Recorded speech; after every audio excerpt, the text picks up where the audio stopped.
So, do you know like what your name means? My name, Jayson, means healer. I'm like, really? Because I feel like I'm more the kind of person to tear things up than heal them. Anybody know what their name means? Who knows what their name means? Okay, come here for a second. Come up here. If you're not too embarrassed. All right, what's your name? Well, my full name's Catherine. All right, do you know what Catherine means? Pure. Pure. Any other Catherines in the room? Okay. All right, okay, you can have a seat. Who else? You know what your name? Okay, come here. What's your name? Rachel. What's Rachel mean? Lamb in Hebrew. All right, very cool. Lamb, like L-A-M-B? Like, meh. Okay, cool. All right, somebody else? I like that, it's good. Okay, yeah, right here, what's your name? Come on up here where they can hear you. All right, what's your name? Lois, What's your name mean? famous warrior. Ooh, bro, you gotta flex on that. You can't just be calm and go, famous warrior. You gotta go check those guns out. That's good. All right, anybody else got a cool name? Somebody else, you like what your name means? All right, can you just yell it out? What's your name? What's it mean? Yeah, right here. Yeah, right there. Yeah, yes, you. What? Isaac and laughter. I was actually pointing to the young girl over here, like in the pinkish, huge shirt. Yeah, she's staring you down right now. He was looking at me, not you. Okay, yeah, right here. Third person in, real loud. My name's Camber. Camber? What's camber mean? Means carport, Means carport tilt of the wheel. or what? Car A car part. The tilt of the wheel. What do you do with that? I love it, but I mean, like, have you done any soul searching and I'm a car part. I'm like the tilt of a wheel. I'm like when a wheel's falling off a car, that's me. I don't know. I love that. I love that. Man, I don't know if your name is special to you. One of the names is special to me. My first name is actually not Jayson, it's Samuel. And, I always think about that time in the Bible, but I'm not actually named after that character. I'm named after my grandpa. But I don't know if you've got a name that is special to you, but in the Bible, names are a big, big deal.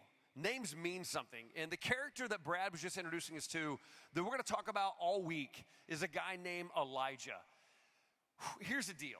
Elijah's name is loaded with difficulty in terms of what it means.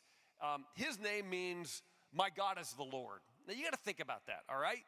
Can you imagine if all of a sudden you show up to your first day of class at a new school, teacher's reading, she's reading through all the names of her class, she gets to you, she goes, my God is the Lord, where are you sitting at? Like, I'm right here, That's an awkward, moment, okay? How do you put them in the back of it like a jersey or something like that? My God is the Lord, okay? It had to be difficult, especially at that point in time. My daughter, she's got a permit, and I know she's going to go to the DMV here in October, and she's getting her driver's license. I got to tell you this part about her because I'm a dad. She's 15, turning 16, and I love this part. My daughter has worked her tail off to get a car, okay? The car that she has chosen makes no sense to me. She has wanted this car since she was about 4 years old. If you could choose any car, I think there's no one in this room that would choose what she has chosen. And it's not like she's broke. She's worked for her money, okay? She chose this thing. My daughter's first car will be a 1986 El Camino. No. Do not encourage that. She wants to drive a truck car, okay? What in the world? Does anybody else in here actually drive an El Camino? Okay, exactly. No one, okay? No one. All right. But I can't imagine when Sydney has got to go to the DMV if her name was Jesus Christ is Lord. Can you imagine that? Can you imagine if she shows up to DMV, she wants to get a driver's license, and said, yes, we're looking for Jesus Christ as Lord. She just kind of walks up there. Yes, I'm right here. Elijah's name, my God is Yahweh, is the equivalent of you walking around every day and your given name, first, middle, and last, being Jesus Christ as Lord. You can imagine the difficulty, the look you would get, the expressions you get. I mean, it would play great in church. Might not play so well in other locations, if you know what I mean. It's just one of those names. And Elijah's name got him in trouble. We can call him Elijah all day long, but that's not what they heard. What they heard was this guy standing up against all of culture because the God they were worshiping at that point in time was a God named Baal. And when Elijah shows up and he says, my God is the Lord, man, he is in a very rude way putting himself up against all culture. And that is a hard thing to go on. So what you find is, I want to talk about where we are in this story. Brad kind of set it up. And I know some of you guys, it's not like you've read this story and you know it.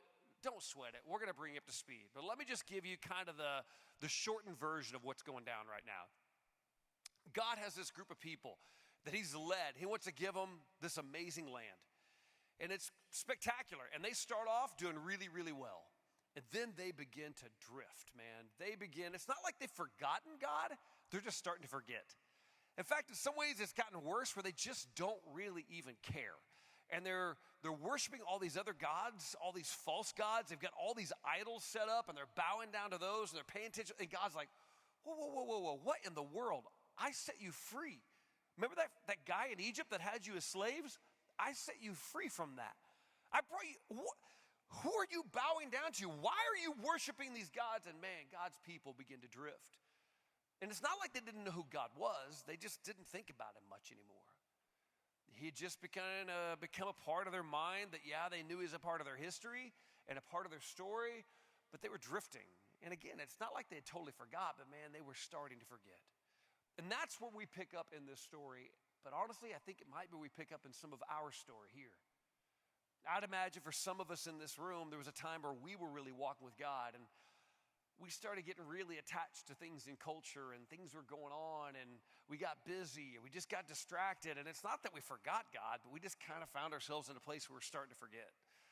We kind of found ourselves in a place where we're drifting, and we kind of show up in this place, and it's not that we don't completely not care, but it's just kind of hard to really engage our hearts. And that's where the people of Israel found themselves. And so God does something amazing. He sends this prophet named Elijah. My God is the Lord. So there's another character that I want to introduce you to. We've talked about Elijah. There's another guy over here, man, and he is Ahab. We should name him Ahab the Awful, okay? In fact, the Bible says he's the worst king of all the kings who ever lived. He is so jacked up, so messed up.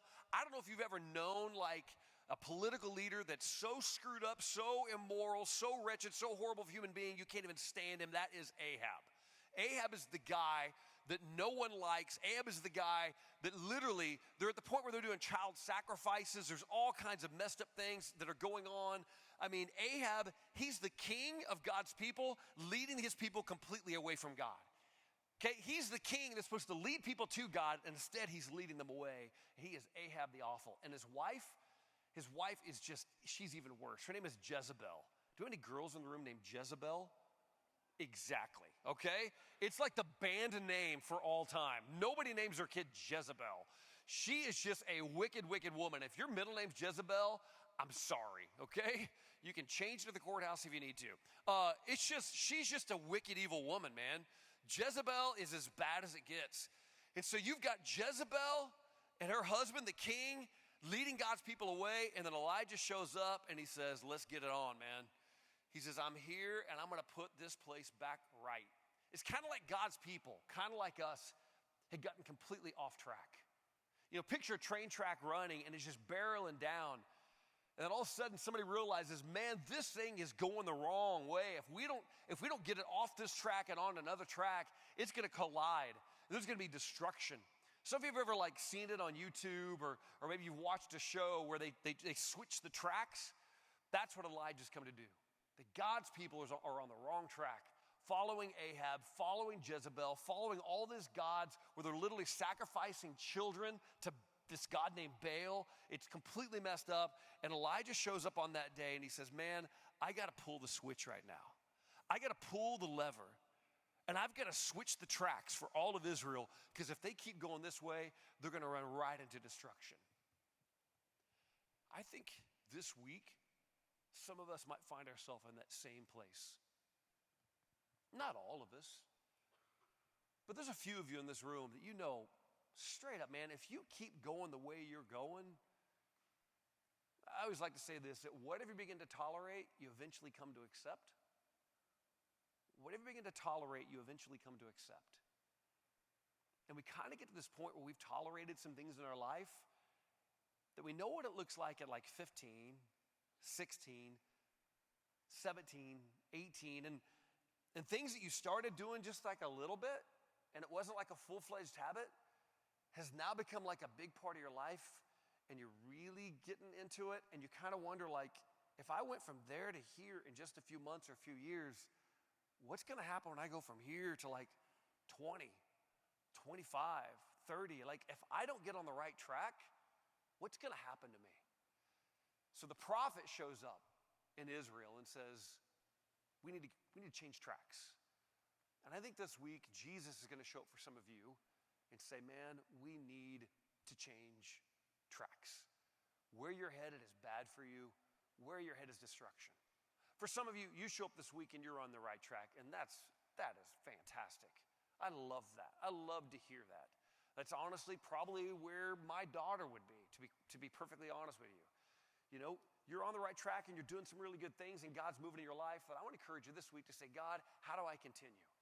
How do I continue with you? How do I continue to pursue you? How do I help others who are maybe barreling towards destruction on the wrong track? God, how do I join you in this thing called kingdom work to help change the track they're on, to pull this lever to get them back on track? I'm glad you're here. It's going to be a great conversation we have.